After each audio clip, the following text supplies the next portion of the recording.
il faut réinventer aujourd'hui le système.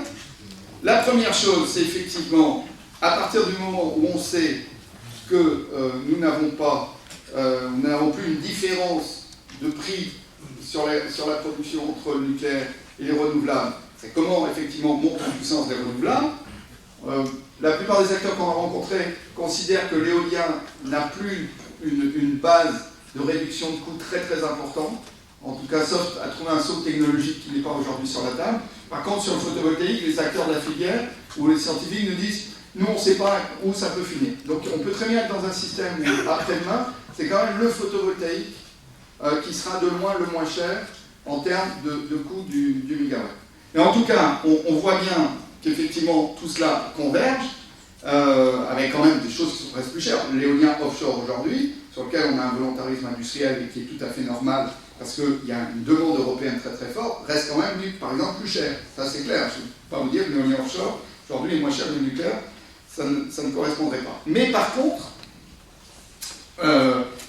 ce graphique donc, que vous retrouvez dans le rapport de la commission d'enquête, lui, est extrêmement intéressant en questionnement, pour dire, mais au-delà des coûts de production du mégawatt ou du kilowatt, il y a beaucoup moins cher, toujours avec une méthode de coût courant économique. Et on voit que finalement, l'éclairage économe, l'ampoule fluorescente, c'est quand même ce qu'il y a de très loin le moins cher.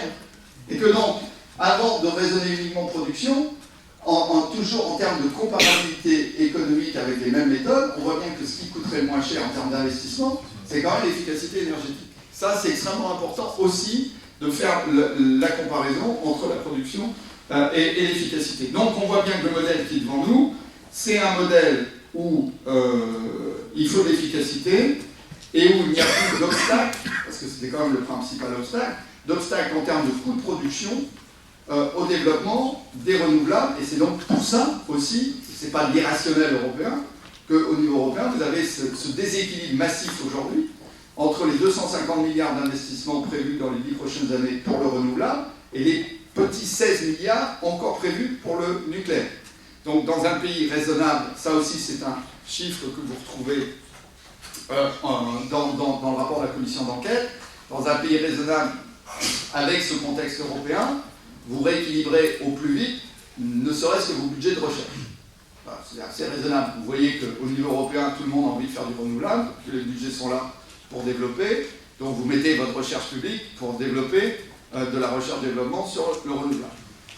Les chiffres qui nous ont été fournis par l'État, c'est 100 millions d'euros par an de recherche publique sur le renouvelable et 400 millions d'euros par an sur le nucléaire, avec encore la volonté et un lobby très fort, ça je le vois au Sénat, du lobby nucléaire pour qu'on réinvente un surrégénérateur de deuxième génération, et c'est là-dessus qu'il faudrait mettre l'argent public.